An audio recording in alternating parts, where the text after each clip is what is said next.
two writers, one just starting out, the other a bestseller. Join James Blatch and Mark Dawson and their amazing guests as they discuss how you can make a living telling stories. There's never been a better time to be a writer. Hello and welcome to the Self-Publishing Formula podcast with Mark and James on a sunny Friday in June from the United Kingdom.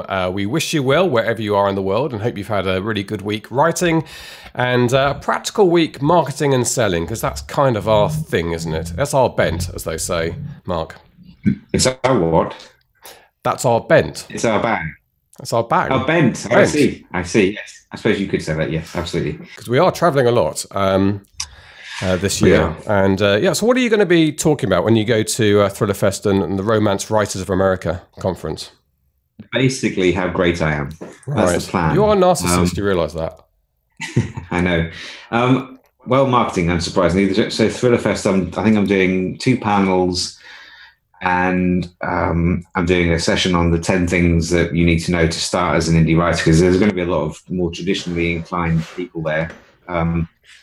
So that's the plan for that one. And then RWA is a slightly more knowledgeable crowd. So I'm doing 3 sessions for them, including one session where I'm going to be taking ads that members have submitted and put them to bits, trying to improve them. So that'll be fun. I mean, it was, I did that for the first time last year and had, 600 people in the room. So it was a really good crowd and a good conference. So yeah, looking forward to that. Yeah, that's going to be really good. And Thriller Fest is an unusual one because it seems to be, I've not been before, but it looks to me like it attracts quite a lot of readers as well as writers. Yeah, I think that's the plan. I mean, they have a signing day, so I think I'm doing a signing as well. So that'll be interesting to see if any of my tribe turn up. But yeah, it is. I think a lot of it is reader focused, so it'll be good. We'll see how that goes. And James is taking his recorder, and we are going to make sure that he gets some George Martin on the podcast is the goal. That would be brilliant. George R.R. Martin and Lee Child is going to be there as well. Neither of them are particularly easy to get interviews with, and they're going to be crowded. But it's going to be obviously my make excuses. My mission impossible task. And like I think I mentioned last week on the podcast, we're definitely going to host a drinks in New York. We'll find a suitable bar. There's probably a bar or a pub in New York somewhere. We'll find one. I don't know. Do they do bars? Yeah, I think that's. I think I said Wednesday the 11th last week, but I'm thinking it might be Thursday the 12th. So what we'll do is we'll post into the Facebook group the time, date, and location with a week or two's notice, but possibly now Thursday the 12th of July. In the greatest city on the planet, New York City. So David Letterman used to say as he introduced his show. Okay, now talking of David Letterman and that world, look at this for a segue. Let's talk about screenwriting. Because David Letterman is well known as a screenwriter. Well, he's on a screen, right? Oh well, I suppose so. He, by the way, has a more impressive beard than you now. He looks like a hobo now. I haven't seen him since he was off screen. Him and he's doing a web show where he's doing interviews again. His first one was with Barack Obama. I can't remember what it's called now, but if you search for it, you'll find it. So he just does his one-on-one interviews. A little bit more serious than the sit-down show, but he's obviously can't quite quit the day job. And they're all high-profile people. But he's gone the way of Jim Carrey and all this like huge, untamed growth of beard. And you've actually shaved. Did you get I was going to say Father's Day. Did you get a razor? That's next weekend. No, I actually went to a barber shop in Salisbury and had a hot towel shave. It was very nice. But I'm growing it out again now. So by the time I get to New York, I'll have the hobo look back again. Full hobo, okay. I hope it's not a rude expression, hobo. It's just like we'd say tramp. Sounds a bit derogatory, but I can't keep up with what you can and can't say anymore. I'm north of 50, so I don't care anymore. Okay. Anyway, we're talking about screenwriting. So we have a really good interview with Paul FitzSimons, and he has made a TV series. He has written and made a film. He's writing and making a second film, and he understands not just the art of adaptation, of turning a story into something for the screen, but a lot of the technical side of it is very interesting. Listening to him talking about how you fit into the very regimented legacy way that the film industry works, and there's really no point in trying to do it differently when it comes to the film industry. They expect things to be formatted in a certain way. They expect budgets to be put together in a certain way, and you really need to understand that, and that's what he teaches. Now, I'll say right from the beginning, he has a really good handout to go along with this. So he does an online course, which I think is €100 to teach screenwriting. He's incredibly generously discounted it to almost nothing, to €25, which is about $25, I think, and probably 18, 19 pounds.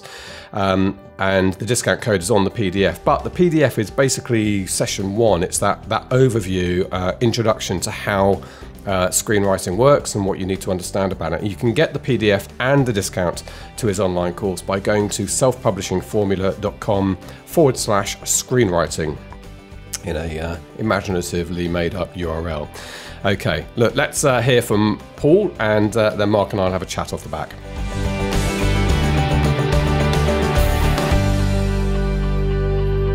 Well, welcome to the Self-Publishing Formula podcast, Paul FitzSimons. Thank you very much. Because I have been calling you Paul FitzSimons at various occasions on the podcast, but as we've just discussed, we do murder names. I mean, it's one of the things that we do on the podcast. And frankly, your name is not the most complicated one we've murdered. No, probably not. But, and I've got to say, I think it's Niney Hamilton, who I've been calling Ninny Hamilton for about 2 years. Right. So I have to apologise to Niney at some point.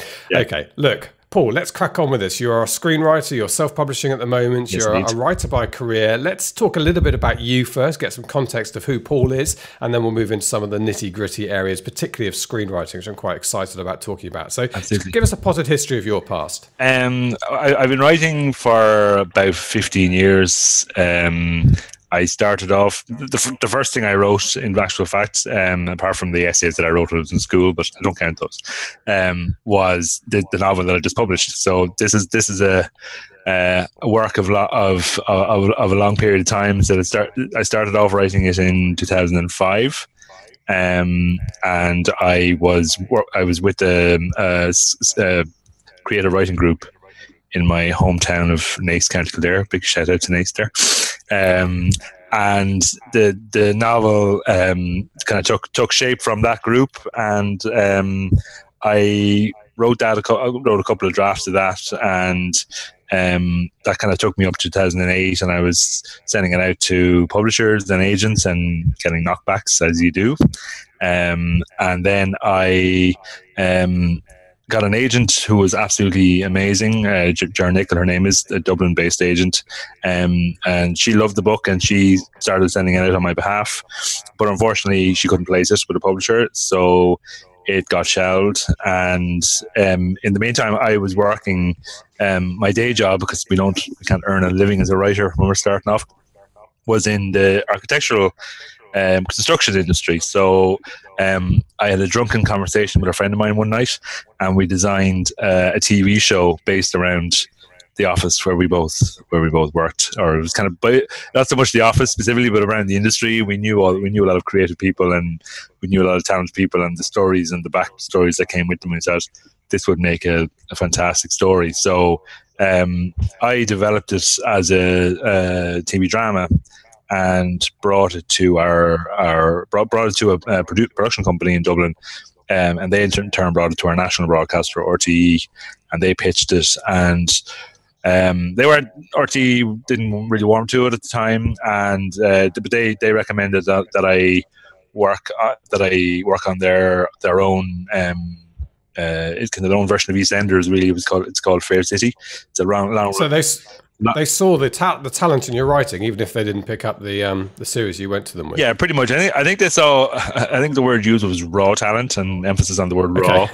So that's okay. They kind of saw. They saw me as somebody who needed to kind of hone my skills and talents. And in hindsight, they were dead right. I mean, it says if I look back at my writing 10 years ago, as any of us do, we can see where it needed to be polished. So I followed the advice, and I actually went to work on Fair City I worked as a story writer there for a month. I got my first ever credit as a TV writer, which is a big buzz. And I worked I did some shadow scripts, which is basically you write a script that isn't going to be produced, but it's their way to see if I'm up to the scratch of actually writing a script. And it didn't actually go any further than that, because they went in a different direction. I was starting to do my own stuff as well. And then kind of I worked on various screenplays, feature screenplays, and I was in another script writing group in Dublin, and wrote a lot of feature screenplays, literally just spec stuff, just to kind of get myself to hone my skill and get my talents, a bit better, a bit more polished. And then I was approached by a film director on the other side of Ireland, far side of Ireland, up in Killarney in County Kerry, and he was developing a short film, and he asked me to write the script for it. And I took one look at it and I said, "This isn't a short film, this is a feature." So after not too much persuasion, if I remember rightly, he and I developed it together as a feature. It's called The Gift, not to be confused with the Jason Bateman film of the same name. And we shot that in 2014 after a long pre-production process, and then got some great talent, got some great crew, shot it in 2014, and it got into the cinemas then in 2017. And that that actually happened quite quickly. You say a long pre-production process, but there are people listening to this podcast whose books have been in pre-production for a decade. Absolutely, yeah. And even for the film industry, it was quite quick. There are movies that are in, as you said, are in development and pre-production for years, decades. So, but I suppose from an independent filmmaking point of view, it probably wasn't that bad, because the film, I think the independent film industry, it's a bit like sharks. You either swim or die, and you keep things moving. So, literally, we shot it in 2014. We finished in 2015. We did the festivals in 2016. We did the cinema in 2017, and now it's on Amazon Prime. So, and it just had its first broadcast on RTE, on the national broadcaster in Ireland last week. So, wow, fantastic! Yeah. So it's been on mainstream TV. Yeah. It has. In Ireland, and people can see it on Amazon Prime. The Gift. So, who are the stars? Because usually that's how you identify films. If it's not Jason Bateman, who is it? It's the main star. The central character is played by a guy called Alan Devine, and he would have been kind of best known. He was in Vikings, and he played a small part in the Veronica Guerin biopic, Joel Schumacher film. Yeah. And then we also had Don Bradfield, who has done a lot of Irish television. Una Kavanagh, who was in Garage, a film a few years ago. With I can't remember the name of John Kenny. It was Pat Short. Sorry, Pat Short starred in that. So Una was in that, and then we had Brendan Grace, who is an Irish comedian. I'm sure you've probably heard of him. So he was in as well. So that was kind of. We did very well. We did very well with our stars for the film, and Alan Devine was amazing. He was, unlike most films, it's a rarity. He was actually in every single scene of the film. Right. So wow. He's a lot to carry. And how did you fund it? It was independent. It was a combination. It was independently funded by the director. He put a lot of his own money into it, and then we also got funding from. Kind of industry, kind of non-film industry people, so people that were looking to get involved in projects that I was doing, they put some money in. The director, Damien O'Callaghan, his name is, he had a lot of contacts in his location as well, and he was able to raise some funds that way as well. So it came in at around 165,000 which is fairly small even for an independent film, but I think we acquitted ourselves well on that. So, and dare I ask, has it made some money? Oh God, no. No. Okay. Independent film never makes money. No. No. Not your first one anyway. Unless it's Blair Witch Project. Absolutely, yeah, of course. There's always an outlier, isn't there? There's an exception to every rule, and Blair Witch was most definitely one of those that it blew up and it made millions and billions and all that. Okay, but what a fantastic journey for you. Mark Dawson hates the journey word, but this has been you sitting in an architectural office, and you have that conversation that I've had before, which is friends, is there'd be a great sitcom in here. Yeah. We should write this, but you did a little bit more than just idly chatted about it. You took an idea, you developed it, and it didn't lead to that, but it did lead to you writing a film and, having it on Amazon Prime and working on a soap opera. Yeah, I mean, I agree with Mark. I hate the word journey as well. I use the word adventure as a kind of alternative. But yeah, no, you're dead right. I said it did kind of. I've kind of coined this phrase. It might not be my own. I might have picked it up somewhere and decided it was my own. Which is failure is not the opposite to success. It's one of the steps towards success, and I am proof of that because I've had loads of failures along the way, and but for every 10 failures you get one success, and the one success is a big step in your career.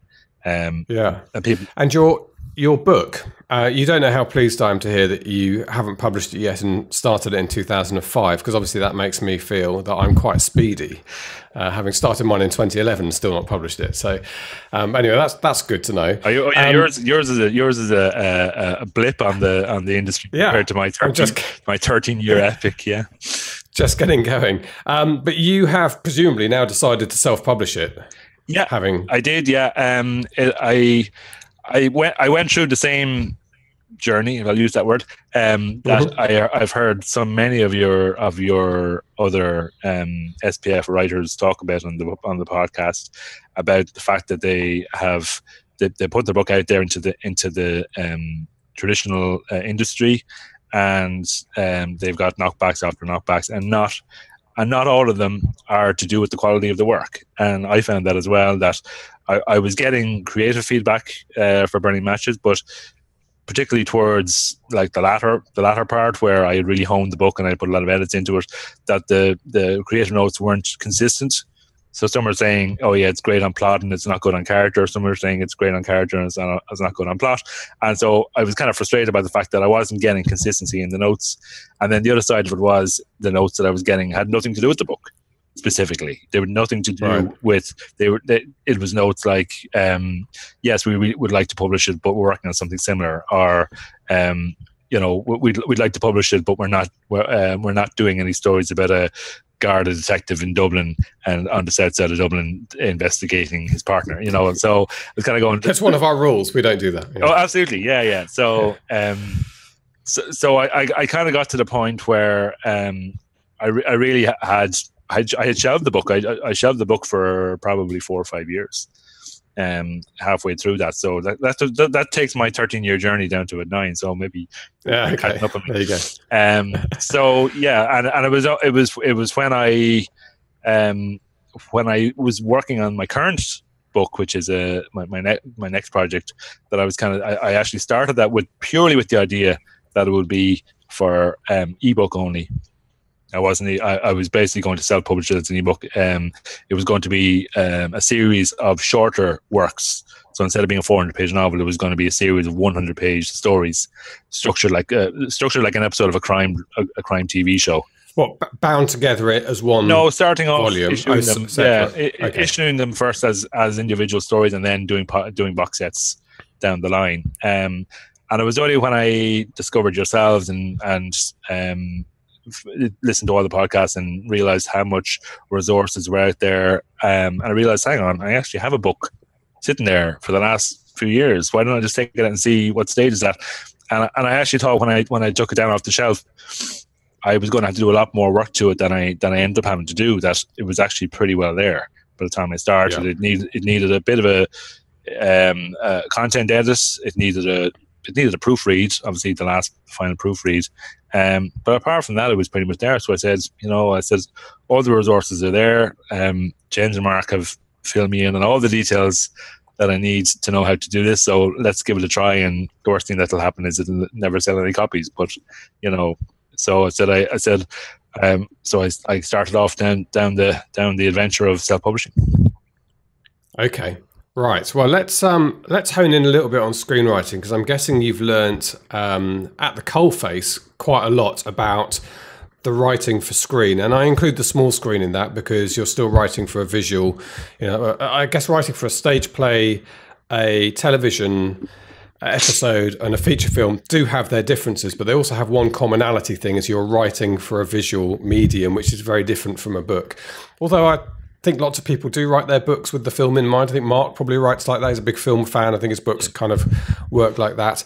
But so where would you say, for a novelist who's turning out novels, listening to this podcast, who's thinking about screenwriting, is it an easy transition, or is there a particular type of skill set that you need that's going to make that work? It's a very doable transition. I wouldn't necessarily say it's an easy transition because, as you mentioned there, that it is a certain different skill set that you have to put in place in order to write a screenplay initially, and then if you're talking about adapting a novel.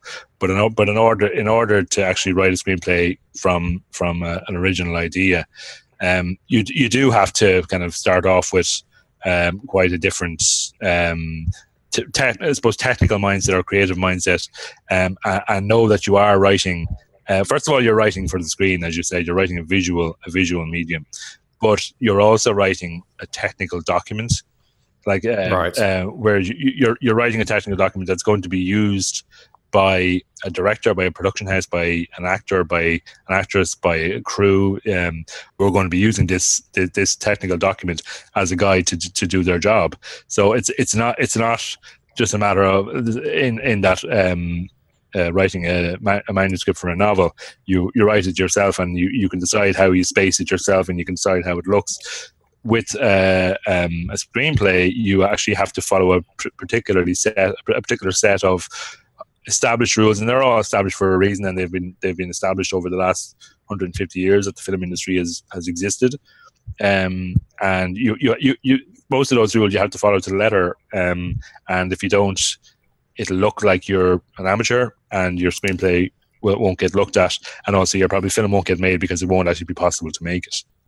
That's interesting, because you can download the sort of templates for screenwriting, and I've often thought about that they look quite rigid, but I knew you were going to say that because I could kind of guess the film industry. I know a little bit about the film industry, that it's stuck in convention, not stuck for a bad reason, but because that's how an enormous operation that requires huge amounts of, it's a huge team effort. Yeah. Unlike a novel writing exercise. So I completely understand that you have to stick to that convention.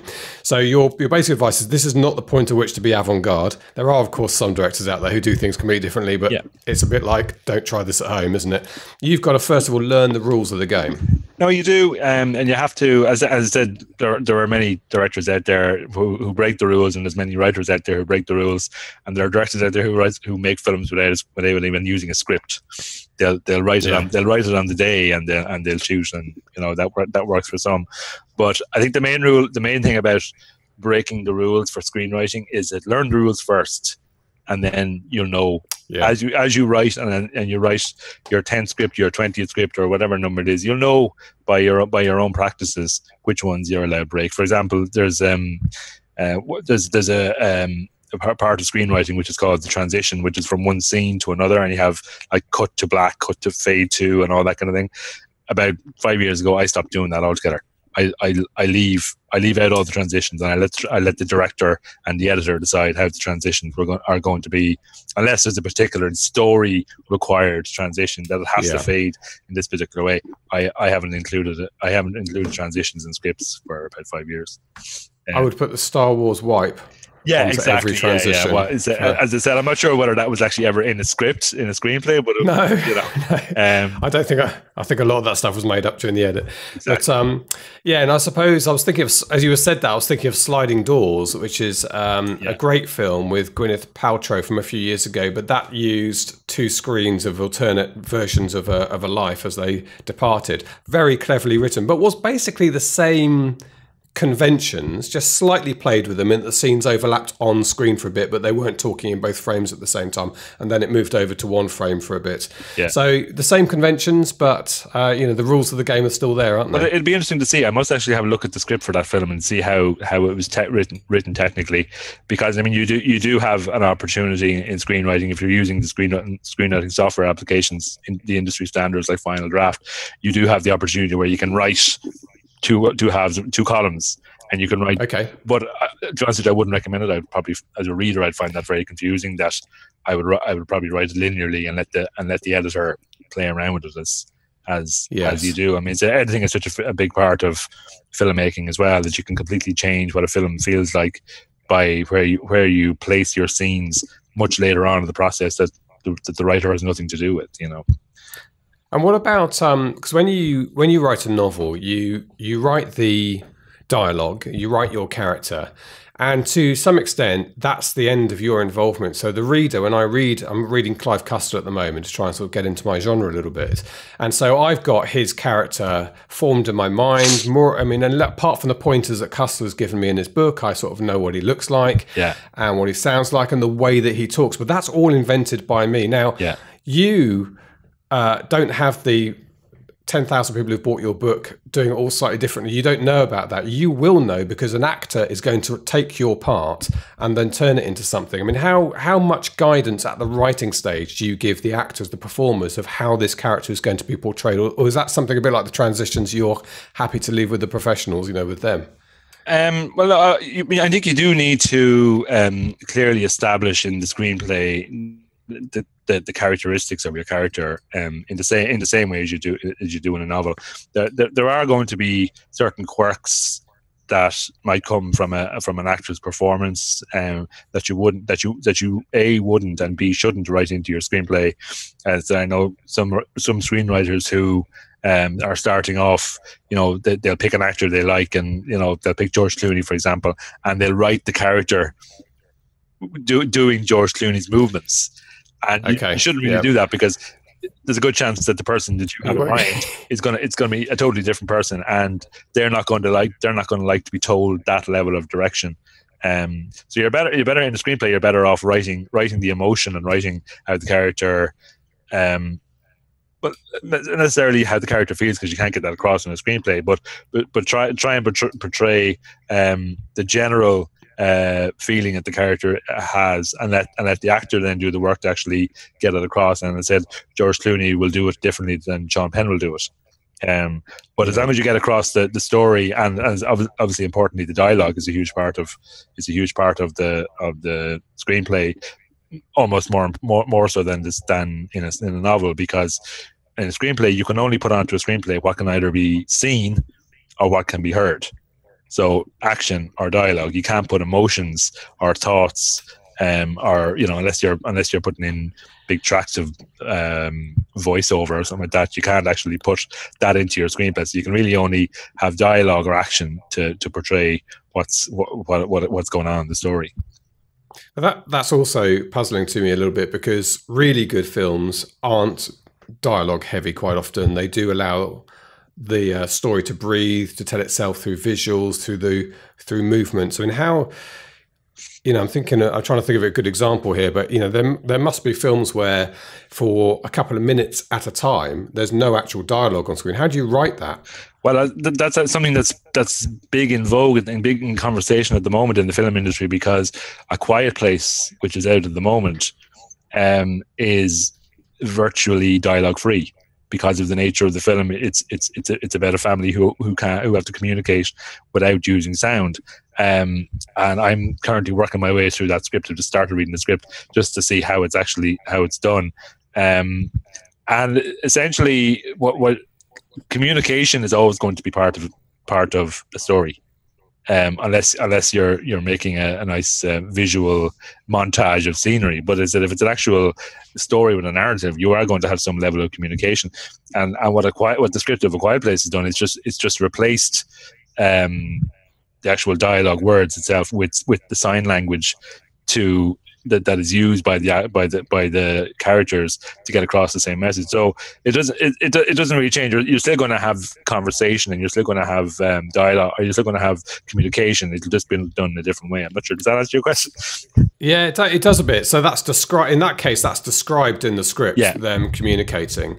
I suppose it's difficult to think of good examples at the moment, but I'm trying to think of a film where somebody's brooding, you know, over something and coming to a conclusion about what they're going to do, but it might be by themselves. So there's no dialogue there. It's slow panning camera? I mean, do you literally describe what you envisage? Well, to be honest with you, I'm actually at the point now where I've kind of cut back and putting in that level of detail, and I literally say, you know, Bradley is left thinking, or John is left with something to think about, because you can't, like, for a start, it's really frowned upon to put any camera directions in there, any direction. So you don't say. Okay, so you don't want to take away from the director's free ability to be creative. There. Like your camera direction will probably be ignored by a director anyway, and also it's kind of disrespectful to directors to be telling them zoom in on, pan out, you know, or pan across, or whatever it is. You basically have to focus on your job as a writer and just say what's actually happening within the scope of the story. And instead, and your line might just be, John is left thinking. And then let the director work out the camera directions, and let the actor decide whether him thinking is raising his head or dropping his head, or, you know, put his hand to his chin, or whatever it is. That you know, I think what I've learned from being on set and seeing my words kind of turned into a film is that trust your actors. Absolutely trust your actors, because they know much better than we do as the writer what's the best way to get across something visually. That brings me on to the point that you must have a teamwork mentality for this, and that level of trust. And I think that's going to be difficult for some authors. And there are stories, aren't there? I think Toby Young, who wrote a book called How to Lose Friends and Alienate People, is a sort of political commentator in the UK, got thrown off the set of the adaptation of that because he couldn't let it go about the way that his Simon Pegg, I think, was portraying him. J.K. Rowling, there's stories about her involvement in the scripting stage of the film. But your advice sounds a lot better to me, which is to write the story, write what happens, and then enjoy the interpretation, the creative direction that comes from other people, rather than fighting it. Allow them to breathe. Absolutely. And some say, and I agree with this on some level, a movie set has no place for a writer. I was on set on The Gift for two reasons. First of all, it was a much smaller budget film, and I was also a producer as well, so I had my producer hat on that day, but I was also able to enjoy seeing my own words being filmed. But it said a lot of directors, a lot of productions won't let the screenwriter anywhere near the set, because there isn't much for a screenwriter to do. Their job is done at that stage. So it also means that it's very easy for a screenwriter to get caught up in it, and so, you know, this is not my vision. This is not how I envisaged it to be when I wrote the screenplay. But I suppose my attitude to that is, you had your opportunity when you wrote the screenplay. The director is king now. When you go onto a movie set, that's the rules. The director's king, and if the director decides to change what you have in your script, it's really up to them at that stage. Particularly on a larger scale production, like if it's a Hollywood movie, as the screenwriter, you know, you've got your contract, you've probably already been paid, your job is pretty much done. It's now the director and the editor. As I said, I'm a big fan of the editor, because the director and the editor, between them, are what turns my script into a movie, you know. It makes it or breaks it. Absolutely.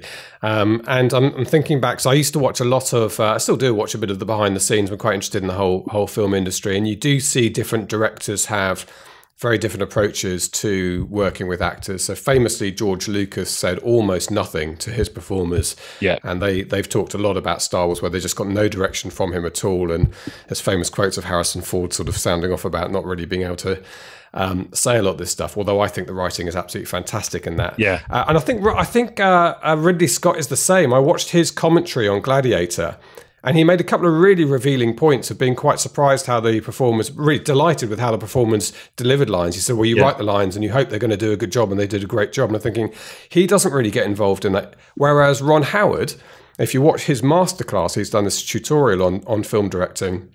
He's in, because he's a former actor himself, of course, he's inside with the actors the whole way, reinterpreting each line and stuff. There's a myriad of ways of doing this, isn't there? But that is a director thing, not a writer thing. And Steven Spielberg is very much the same. He's very much involved. And I watched a documentary about his career recently. And when he did E.T., he was actually lying on the floor with Drew Barrymore talking her I remember through, this. because she had some fairly, well, both the two kids had some And pretty, you can hear that they've got the deleted, well, not they've got the sound of him talking to her saying, "Now look up," and you've just been given a present, and it's amazing. Yeah, that's it. That's it exactly. And I said his approach is absolutely fantastic. He's really hands on. And then you have Clint Eastwood, Clint Eastwood doesn't even use. He's so confident in his approach. He doesn't even use director language. He gets onto a set and he'll say, I think it was, I'm trying to remember who it was. It might have been Ben Affleck or George Clooney. He said, "Okay, just have a go." And does that mean go? Does that mean action? Yeah, just give it a go. And then he goes, "Okay, that's enough of that." And then he moves on to the next thing. He never uses action or cut or anything like that. So it's, and I can understand that. I've heard a couple of people saying they're stopping to use action and cut on sets because it kind of breaks the on-off thing, and some people find those performers who go into complete character. I mean, Jim Carrey, famously Man on the Moon, went a bit nuts on this, but I'm trying to think of who's the big British actor. Daniel Day-Lewis. Is he British or Irish? Is he Irish? It depends on the day, I think. No, I think actually he's British. Yeah. Well, he's very method, and some people will laugh at it and things, but I completely understand that. When you see the amazing performances that we get in cinema, it amazes me that anyone can turn that off and on, and that going into it and not wanting to break the spell every 10 minutes. I mean, that's a good thing about digital now. You don't have to keep stopping and changing. I think it kind of comes from that, is the fact that, you know, in the olden days when it was big reels, and you very much had to you had to, as a director and a producer, you were having to watch the cost of every reel that you put into your camera. Whereas nowadays you can just keep rolling. You can keep rolling the camera and just, you know, as I said, take the Clint Eastwood. Okay, let's have a go. Okay, no, let's do it again. Let's do it again, and then okay, that's fine. Let's go on, move on to the next shot.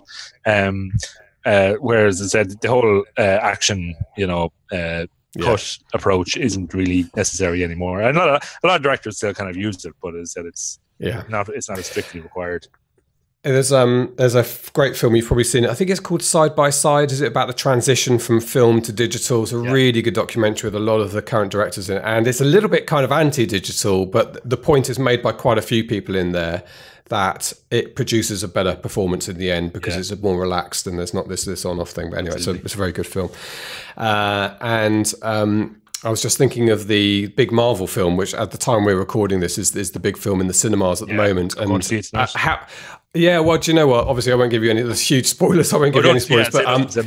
No. But what's interesting about it, and you'll see this when you see the film, and all of these are about the same. And if you listen to the interviews, they're on the Graham Norton show. He's our kind of film guy, a showbiz guy in the UK, who's also Irish, by the way. That they had almost no clue what was going on in the film. They had no clue. In fact, one of them, something fairly dramatic happens to the performer. He didn't know until he saw the film. So that's the other end of the scale where they do use action, stop, start, because that's a hugely technical thing to do. So I guess, you know, when you move into this area, you've got to be aware what sort of film you're making. Is it a close study of a human, in which case less is going to be more, isn't it? If you want to write a Marvel superhero film, it's going to be a very technical. And I imagine the writers at that stage are probably more closely related to the director, because it's almost the same thing, isn't it? It absolutely does vary from the type of film that you're making and your approach. And that's why certain directors really only are interested in writing one type of film, whereas they wouldn't be interested in another.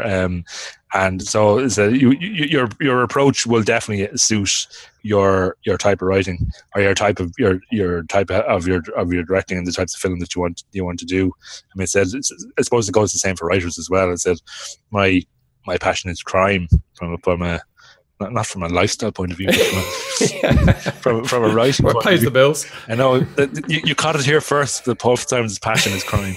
But my writing passion is certainly crime. And that's kind of what I'm working on now. Is, you know, it's the novels that I write are crime, and so the film that I'm currently working on is also crime.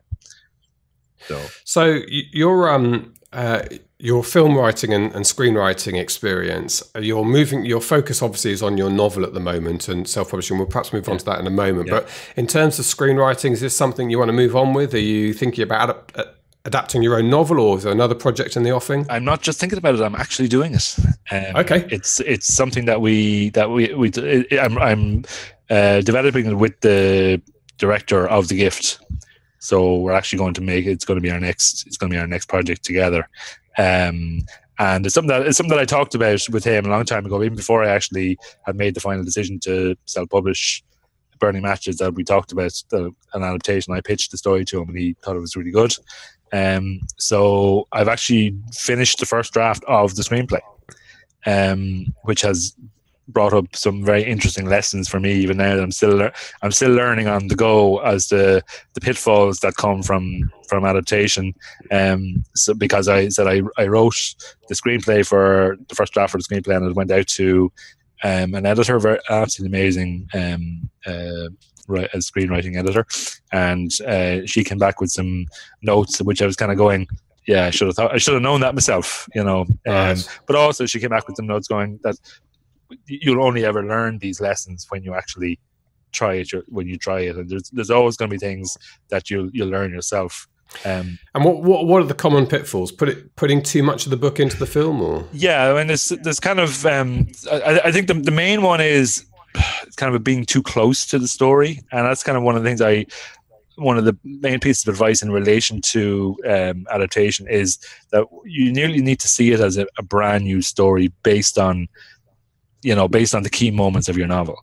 But and I think the first step is kind of to go through your novel and go, okay, these are what I call, probably what other people call, the tentpole moments. So these are the moments in your film without which the story won't stand up.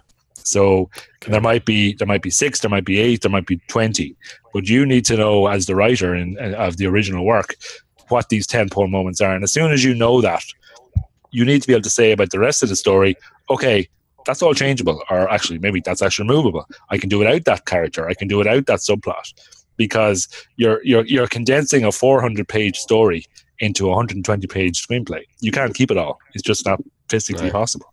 No. And then so I suppose that'd be the main one. Would be the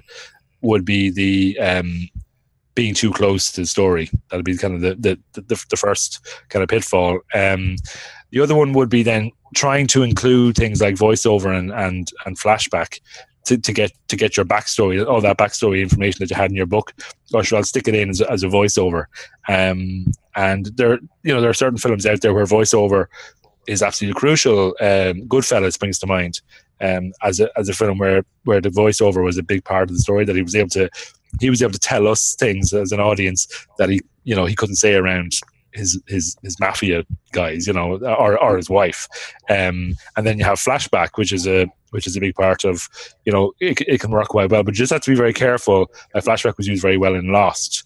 Flashback was a big part of the TV show Lost, and it was used very well to kind of get backstory across. But that was kind of the model of that story. Mm-hmm. Whereas if all you're doing is throwing in a bit of voiceover or throwing in a bit of flashback just to get yourself out of a hole, because you feel you have to tell your audience, this guy's daughter died in a plane crash 10 years ago, so let's throw in that scene just to have it. You just have to be very careful about where you put your these devices, because they have been, film has been around a long time, so these devices have been used, have been done to death over the last 100 years. So it could look cliche. And is it fair to say that in a novel where what perhaps I'm struggling with at the moment is understanding that people enjoy being with your characters and enjoy the journey. Whereas in a film, everything's kind of got to be purposeful. There's no time for extraneous stuff in a film. You don't have the luxury, as I said, to go off into a chapter halfway through your story and as a bit of colour, and tell the background of that shell that you found on the beach 10 years ago, and the fact that it came from Africa and it was in the sea for 20 years. You don't have that luxury. If he wants to find the shell on the beach, then he just picks up the shell, and that's the end of that story. Or else, again, this is what the hard part for the adapting novelist and screenwriter is. You may have to get rid of that shell altogether. No, I love that shell. That was part of the character's development. Well, unfortunately, there isn't room for it here. So you have to be able to say, you have to be fairly brutal as an adapting writer to be able to say, right. Would it be easier to adapt somebody else's novel than your own? As someone who's done both, I would say it probably would be easier for the first time maybe to adapt someone else's, because you don't have that emotional attachment to the story that as a writer. And I'm kind of working through my own adaptation again, and I'm being quite brutal to myself, saying, "Well, having that scene in there, that's just luxury. You just put that in because you love this line of dialogue. As a writer, we write these little nuggets of gold, and they're beautiful and they're poetic. And then you come to adapt, and you go, actually, I have to take that out because it doesn't really apply to anything here. It doesn't matter. So, So as the writer of the original work, it's quite difficult to do that. Whereas I'm adapting a novel for that isn't my own, and I'm able to take that out, and I'm actually sending it to I'm working with the writer of the original novel, and I'm sending it to her, going, I'm really nervous about sending you this. I've taken away all your darlings, and she comes back going, oh yeah, that makes sense. And okay. So from that point of view, it is a good process. If you want to try adapting first, maybe try adapting and try adapting someone else's, and maybe even as an exercise, try adapt a novel that you love. Take your favorite novel off the shelf. It'll never go anywhere. You're not writing it together. Yeah. But as a first exercise for screenwriting, it might be a good way of doing it. I was just thinking that would be a good thing to do. And are there any examples of films you would say are good adaptation examples? I can think of a couple of bad ones. I'll give you in a moment, but of good adaptations. Well, there's some classics. There's The Shining.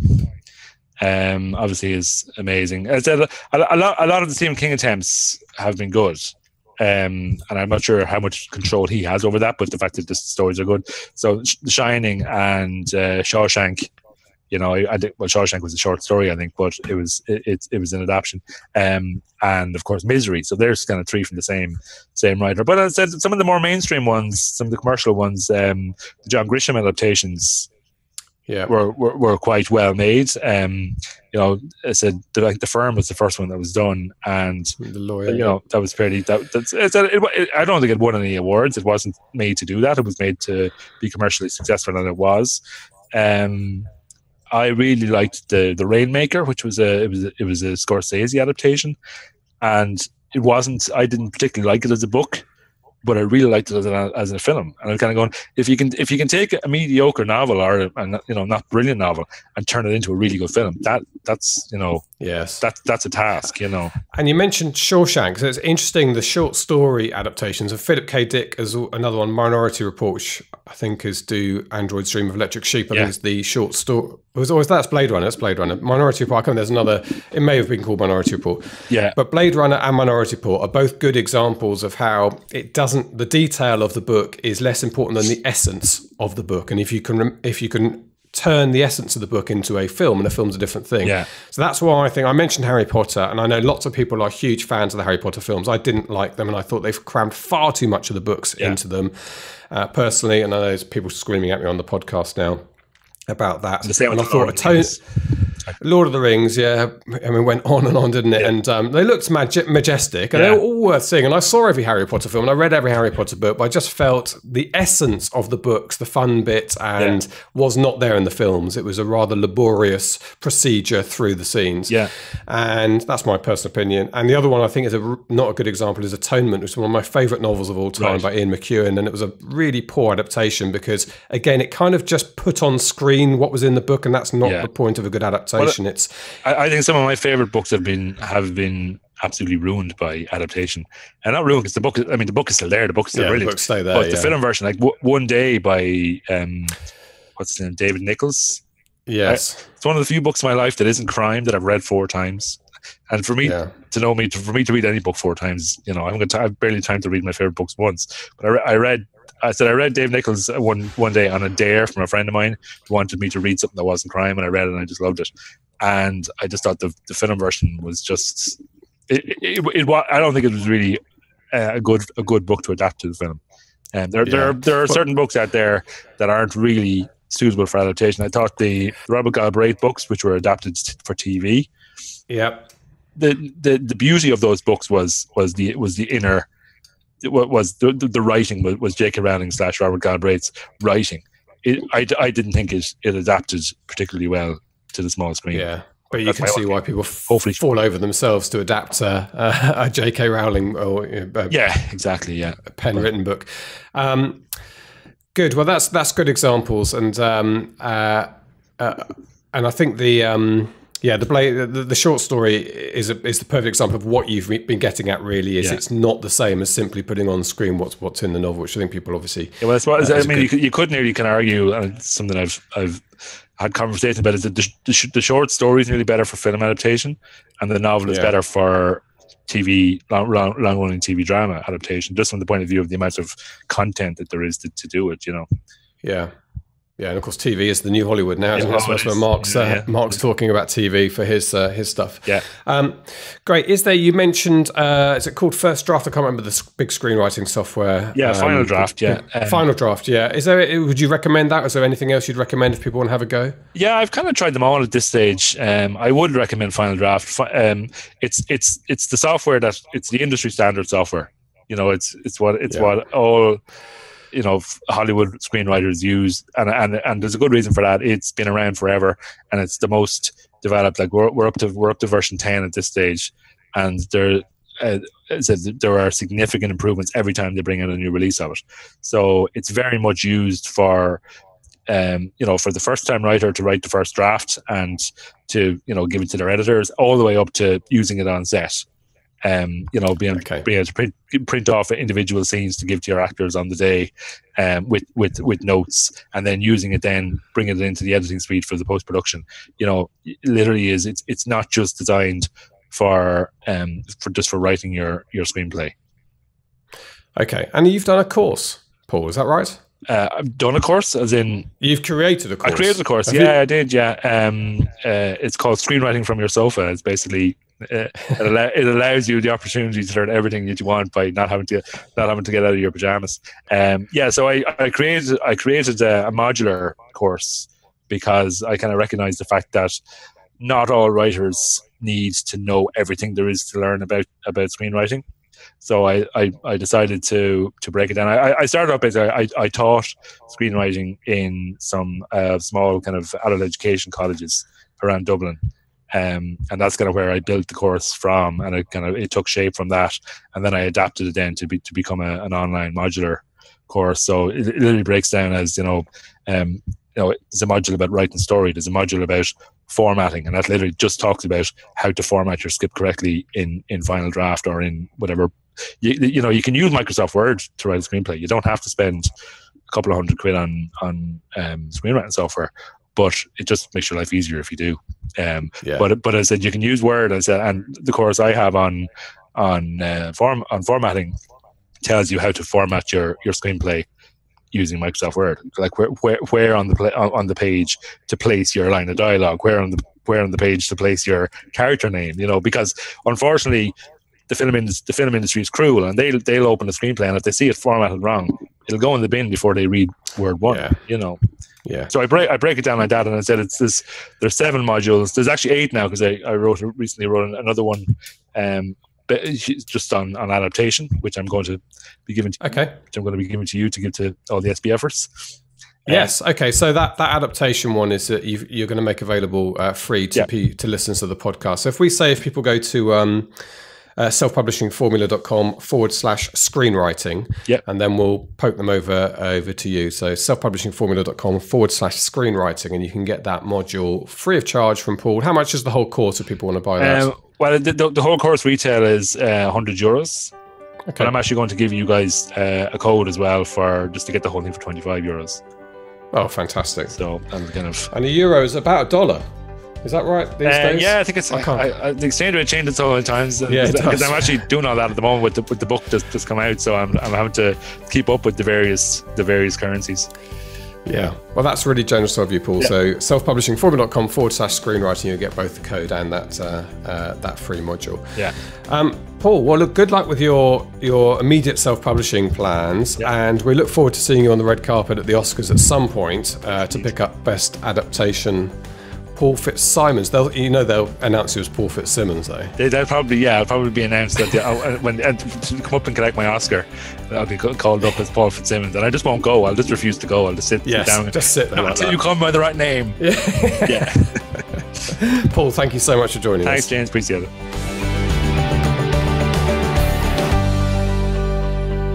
So the obvious thing to ask you, Mark, is where you are with your big project.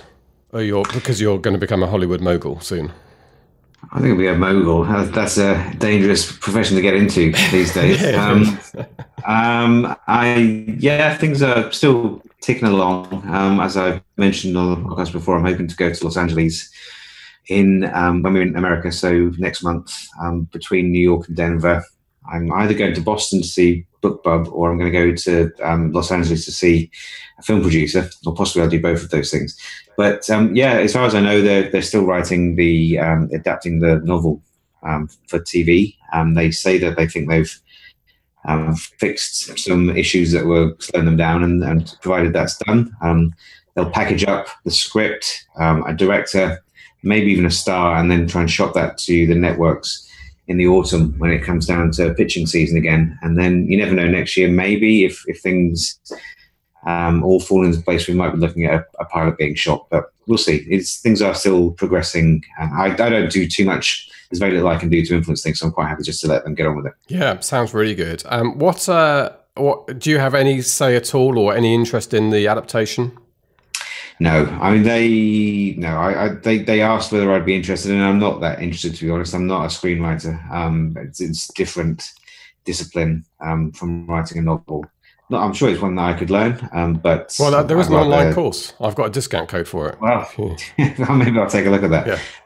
Yeah. From my personal view, I'm lucky enough that they've lined up a really good screenwriter who's had films made before, so I'm quite happy to let her do that. And I'll certainly look forward to reading it, because I think it'll be very interesting to see how she's taken my characters and the way that she presents them and the story that she tells. But it's a different medium, so I'm very hands off. Yes, I think that's very good, and we talk about that in the interview. Of course, I just spoke to Paul about not getting too closely involved, and I think I probably libelled J.K. Rowling by saying that I think that her influence on the Harry Potter scripts were not a positive outcome. That's my personal opinion. I think the films packed too much narrative and story into them, and had she not had anything to do with it and just left pure screenwriters to bring that story to life, we're doing better. So I think you're probably doing the right thing.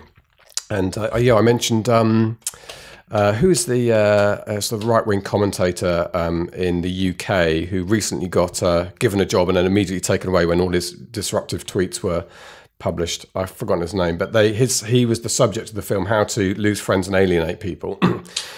Toby Young. Toby Young, played by Simon Pegg, and he famously got thrown off the set because he was constantly interfering with how they were depicting him. And I think people, we talked about this with Paul, you have a story, and in a book, it is a totally different way of telling the story to the way that you sit and have a story told to you on film. And you've got to take the essence of the story, the themes, and then find a way of doing that on film. That is not the same as packing in all the narrative bits that happen in the book. And I think it's understanding that's what Paul's course really focuses on, understanding how to get the essence of that right. Good. Okay, well, I hope you enjoy that. So that URL again is selfpublishingformula.com/screenwriting to get the first module, first session in the course absolutely free, and a discount code, a heavy discount code, 75%. So you get 75 euros off the price of the course, so just down to 25 euros. Really good. Thank you for that. We should also say, and I know what you're going to say. Talking of courses, yes. As this goes out on Friday, it is mid-launch for us, so Ads for Authors is open. This is Mark's flagship course, which actually contains lots of courses in it, and including AMS, so Amazon Marketing Services Ads for Authors, BookBub Ads for Authors, YouTube, etc. Going to be adding Pinterest for Authors this year, and the exciting thing about Pinterest for Authors is it's not the paid ads platform is not the one that's being recommended by SPF and the author of that course, Pip Reed. It is the organic side of it, so that's good news for people on a budget and can be very powerful.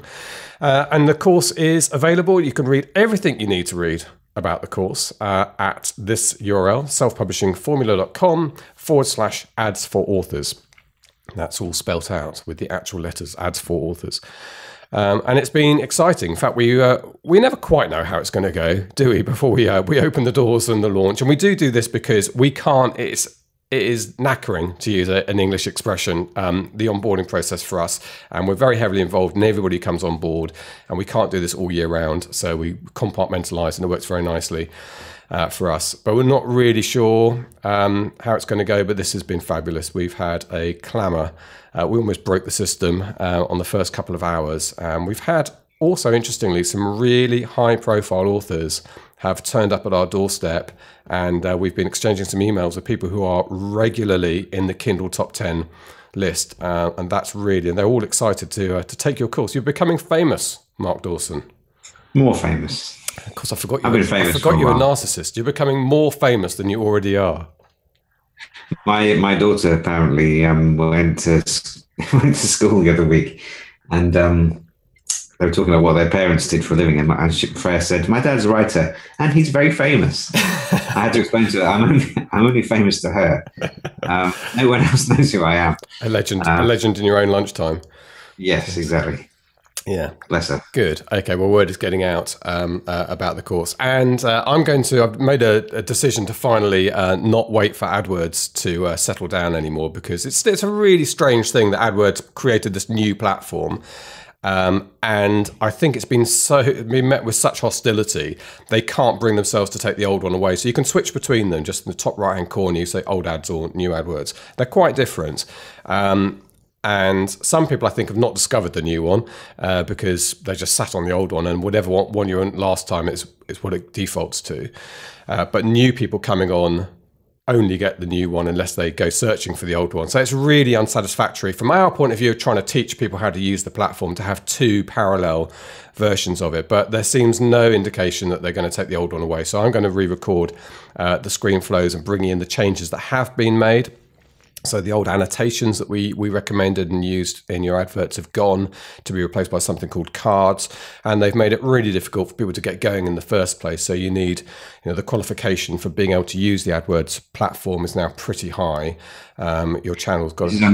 This is on YouTube. This is not Google. Yes, this is on YouTube. This is not pay-per-click. This is using AdWords to run YouTube video campaigns. Video campaigns, they're called in AdWords. Yes, but the qualification for your YouTube channel is pretty stiff now. Yeah. So anyway, that's we're going to re-record that. I think YouTube have made it a little bit more difficult for us, but it is worth it because it is a huge search engine. In fact, I believe it is the second biggest search engine on the planet. Ironically, or conveniently, owned by the biggest search engine on the planet. But there you go. And that's the thing about all these platforms, actually, Mark. Pinterest is the same. Is you've got to remember they're where people go searching.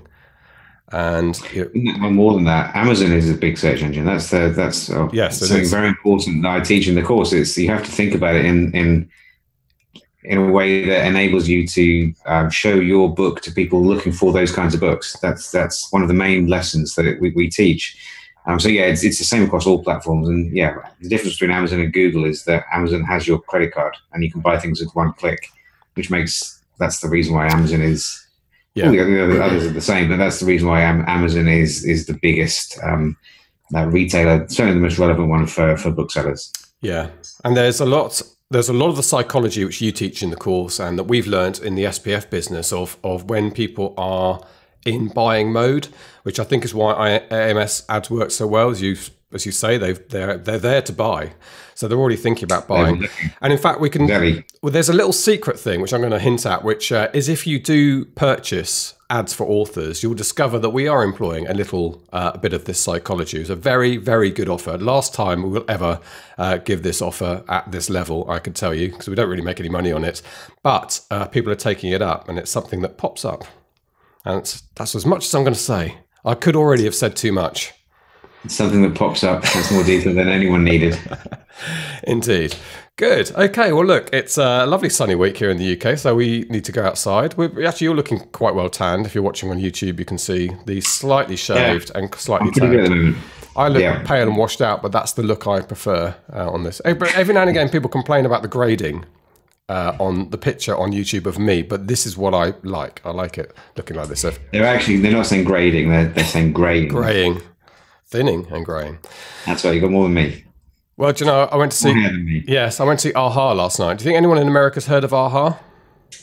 Yes, Take On Me would have been a hit over there, I think. Yeah, so AHA, OMD, and the Thompson Twin. There's only one of them now. There was 3, I think, back in the day. And I felt quite young because there was some people looking pretty old on the stage, rocking around. And they've been doing the same thing for 40 odd years. So it was a good place to go. And looking around at the crowd as well, I was about the right age to be there. You're the target market. OMD was sensational, by the way. Fantastic, man. Right, good. I think we've whittled on enough. It's been good, Mark, today. Thank you very much indeed for joining us. Thank you very much indeed for listening. I hope you enjoy Paul FitzSimons' work and his course, which is it could be opening a fresh new door for you. If you've got something that's going to look good on the big screen, why not take a punt on that? And that URL again, so selfpublishingformula.com/screenwriting for the screenwriting course, and /ads for authors if you want to find out more about Mark Dawson's advertising for authors course. That's it for this week. We will see you next week. Shall we hint at what's happening in the next day or two? It might not happen, so... Yeah, potentially talking about and speaking with someone who is quite well known in the indie space at the moment for legal issues. Let's leave it at that. It's likely to be the most controversial episode that we've ever broadcast, but it also might not happen. So it might not. It will be one of the most interesting ones we've broadcast, I think. Yeah. Let's leave it at that. Yeah. Okay. Good. Well, on that note, on that bombshell, we'll speak to you next week. Bye bye. You've been listening to the Self-Publishing Formula podcast. Visit us at selfpublishingformula.com for more information, show notes, and links on today's topics. You can also sign up for our free video series on using Facebook ads to grow your mailing list. If you've enjoyed the show, please consider leaving us a review on iTunes. We'll see you next time.